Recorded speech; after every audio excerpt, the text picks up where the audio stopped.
Part 1. Parental Principles. Chapter 1. Work is good for kids. Recently, our daughter, who is married and the mother of 3 small children, read a blog on motherhood. A young mom questioned, should I unload the dishwasher while my daughter is awake, or should I only play with her? A prevailing attitude today is that the best parenting is to play, either educational play or fun play with our children during all their waking hours.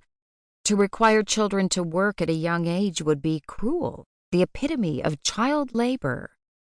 I would hasten to disagree. Work is good for kids. There are many benefits, though we do need to be wary of overworking our children.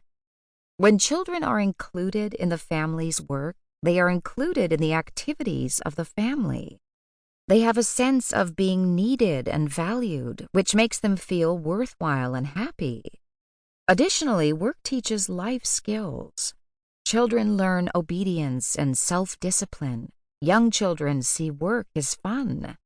Work is a wise use of time and gives families together time. It is honorable to work. Play is valuable.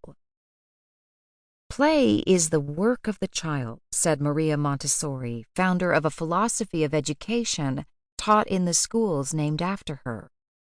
Though I don't endorse all her beliefs, I would agree with this statement. She believed play promotes healthy development of a child's fine and gross motor skills, language, socialization, personal awareness, emotional well-being, creativity, problem-solving, and learning ability.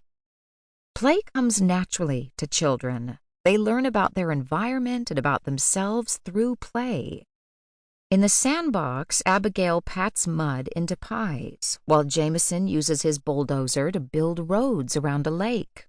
Later, Zoe reads a story to her doll. William builds a tower with blocks, then knocks it down. Our little ones spend most of their waking hours playing. Play is wonderful. The Bible describes children playing in the ideal restored Jerusalem.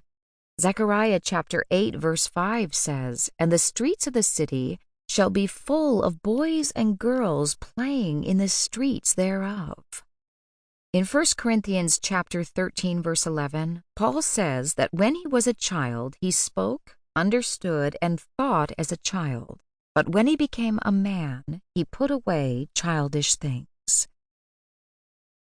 The transition to work. We all agree that children play. We all agree that adults work. So how do we get from one to the other? It's a process. Through their growing up years, children start out with mostly play. As the years go by, the playtime decreases and the work time increases until adulthood, when the bulk of our waking hours are spent working. How do we find that balance? What is appropriate for each age? Let's consider several factors. First, learning takes place in a progressive, incremental manner. Work is learned over time and with practice.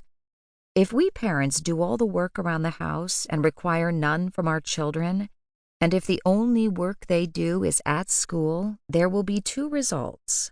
When they enter the work world at 16 or 18 or 22 years of age, they will lack many basic skills, such as cleaning up their own messes, preparing food, and fixing things. Furthermore, they will expect others to do menial tasks for them. If they get married, they will be in for a shock, or their spouse will be. They won't be equipped to either support or run a household. On the contrary, we are to train up a child in the way he should go, and when he is old, he will not depart from it. See Proverbs chapter 22, verse 6. And an age-old axiom is, "Give me a child for the first 7 years, and I will give you the man."